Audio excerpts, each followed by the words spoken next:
Watts up welcome back to KDV vlogs. ઓહો, English થી શરૂઆત છે આજે. રસ મજાની. આજે જઈએ છે સવારમાં ઓફિસ. આમ તો ઓફિસ તો હું રેગ્યુલર જઉં છું. તમને લાસ્ટ વ્લોગ જે બતાવ્યો તો એ હતો કે ભાઈ મારી ઓફિસ રેડી થતી હતી. હવે રેડી થઈ ગઈ છે ને અમે જઈએ છે છેલ્લા મહિનાથી. મહિનો તો નહીં પણ 2 અઠવાડિયાથી. તો તમને હવે ઓફિસ બતાવીએ અમારી નાનકડી મસ્ત અને જ્યાં રોજ અમે કરીએ છીએ, વાર્તા કરીએ છીએ, વિડીયોઝ બનાવીએ છીએ. ઓફિસ બતાવું તમને. ને આપણે ક્રિકેટ માટે પણ જે કોચની આપણે ખોજમાં હતા એ મળી ગયા છે. સંતોષ વિરકર સર છે, જે વર્ષોથી ક્રિકેટ રમ્યા છે અને અત્યારે કોચિંગ કરાવે છે. એમની પોતાની એટલે કે ડીકે ગાયકવાડ સર જે હતા એમના નામ પર એમને મહારાષ્ટ્રમાં એકેડમી ચલાવે છે. અહીંયા હવે આપણી સાથે મળીને નવી એકેડમી ચલાવવાના છે. જે નવી એકેડમીનું નામ આપણે રાખ્યું છે વીરા ક્રિકેટ એકેડમી. વીરા ક્રિકેટ એકેડમી બધા વીર યોદ્ધાઓને બધાને તૈયાર કરવા કહે છે ને કે જ્યારે તમે કશી એવી વસ્તુ વિચારો કે તમારે કરવી છે તો પૂરી કાયનાત ઉસે મિલાને में पीछे लग जाती है. फारूकની જગ્યા પર બચ્ચન નીકળે. પહેલી ઓફિસ એવી છે જેનો મેઇન ડોર બંધ હોય છે. એસી કરવા દો. એસી તો આવું છે ઓફિસ કમ. તમને સ્ટુડિયો વધારે લાગશે. આપણા નીમ ગોરલી મહારાજ, જાનકી અને કરાને જે અમારા ફ્રેન્ડ્સ છે એમને આ ડિઝાઇન કર્યો છે. આખો આપણો ફેવરેટ નજારો. સિટીનો રોડ જતા હોય, અહીંયા મસ્ત ઓફિસ પર બેઠા હોય, કામ ચાલતું હોય અને તમે એન્જોય કરતા હોય. Enjoy. So this is the dream office. એટલે આનાથી બી મોટી ઓફિસનું સપનું છે, પણ એક વખત આ પૂરું કરવું બી બહુ મોટી વાત છે યાર. થેન્ક યુ ભગવાન. બી ગાળવા તો બાકી બધું બ્લોગમાં જોઈને બધા ગાળો આપશે. 3 વર્ષ પહેલા આ બધી વસ્તુ છે ને સપના જેવી હતી. સપના જેવી કે યાર કદાચ માંગ્યું પણ નતું. અને સદગુરુ આ વસ્તુ કહેતા હતા, હું તમને એવા આશીર્વાદ આપું છું કે તમારા સપના ક્યારેય પૂરા ના થાય. કારણ કે તમારા સપના એવી વસ્તુ છે કે જે તમારી પાસે જે છે એનાથી થોડુંક તમે વધારે ઇમેજિન કરશો. તમારી પાસે સેન્ટ્રો હશે તો નેક્સોન ઇમેજિન કરશો. તમારી પાસે નેક્સોન હશે તો તમે એક્સયુવી ઇમેજિન કરશો. પણ હું તમારા એવા સપના, તમારે એવા અચીવમેન્ટ્સ મળે, એવી સક્સેસ મળે કે જે તમે વિચારી પણ ના. Same thing. ક્યાં એવી જ વસ્તુ છે કે ભાઈ આપણે સપનામાં પણ નતું વિચાર્યું કે આપણે આવી રીતે મસ્ત એસી કેબિનમાં બેસીને કામ કરીશું. જયારે ત્યાં ન્યુઝીલેન્ડમાં ઇજ્જતથી જયારે સ્ટોરમાં કામ કરતો હતો ને, રોજ એવું વિચારતો હતો. રોજ એટલે મારે આજ કામ કરવાનું છે આખી જિંદગી. મારે આખી જિંદગી આજ કર્યા કરવાનું છે. રોજ એક જ ક્વેશ્ચન આવે. એવરી ડે એક જ ક્વેશ્ચન આવે કે યાર રોજ આ કરવાનું, મારે રોજ આ કામ કરવાનું. સવારે ઉઠીને કોઈક દિવસમાં રવિવારે પણ બોલાવી લે, શનિવારે પણ બોલાવે. ના, આપણા મરજીના માલિક છે ને. હું એમાં બી ખુશ હતો, આમાં પણ ખુશ છું. બટ આમાં થોડોક વધારે ખુશ છું કારણ કે મારી મરજી પ્રમાણે ઉઠી શકું છું, મારી મરજી પ્રમાણે જે કરો. મોસ્ટ ઇમ્પોર્ટન્ટ, મરજી બધું સાઈડ પર. મોસ્ટ ઇમ્પોર્ટન્ટ, હું મારા ફેમિલી સાથે રહી શકું છું. ફેમિલી સાથે રહેવું, મારા ફ્રેન્ડ સાથે રહેવું, એની સાથે જીવવું. The goal man. આમ તો છે બધી લાઈટો આપણે બંધ જ રાખીએ. આ તો પેલું કહ્યું મહેમાન આવે અને આપણે લાઈટો ચાલુ કરીએ ને બતા જો ભાઈ અમારું ઘર કેવું લાગે છે. અને આવું કંઈક લાગે છે લાઈટો વગર. એકદમ પીસ, કામ, શાંતિ, કોઈ લોડ નહીં. બસ બેસીને કામ કર્યા કરો, શિલ મારો. That's it.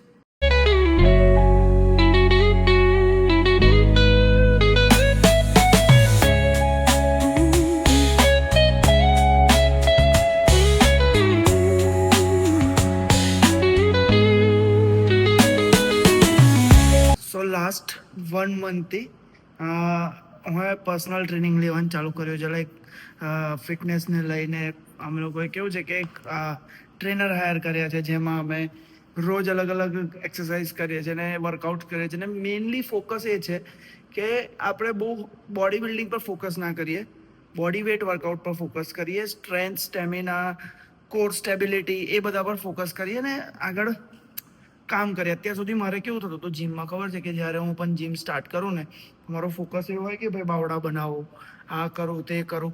જે પેલું આપણે કહીએ ને કે મૂવીના સ્ટાર જોઈને ને મોડલ્સને જોઈને આપણે વિચારીએ કે આપણે આપણું બોડી આવું કરવું છે, પણ ના.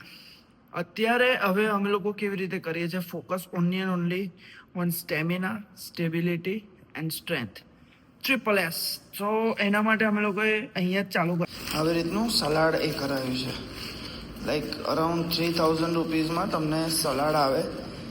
એટલે એક હર્ષનું છે, એક મારું છે. હવે એક હું હમણાં પેક રહેવા દઈશ કારણ કે કદાચ આવે તો લેટ આવે. જેની અંદર કેવું છે કે અલગ અલગ છે ને રોજ સલાડ હોય અને અલગ અલગ તમારે આઇટમ્સ બધી ખાવાની હોય. તો અમે લોકો પ્રિફર કરીએ છીએ કે ઇવનિંગમાં અમે લોકો થોડું જમી લઈએ.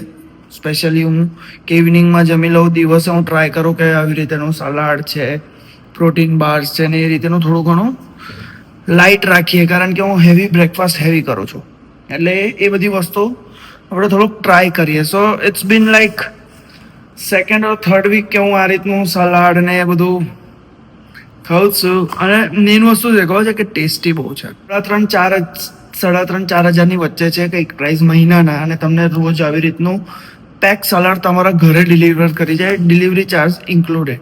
તો અરાઉન્ડ 150 રૂપીઝ સમથિંગ કંઈ તમારે પડે, 100 and 150.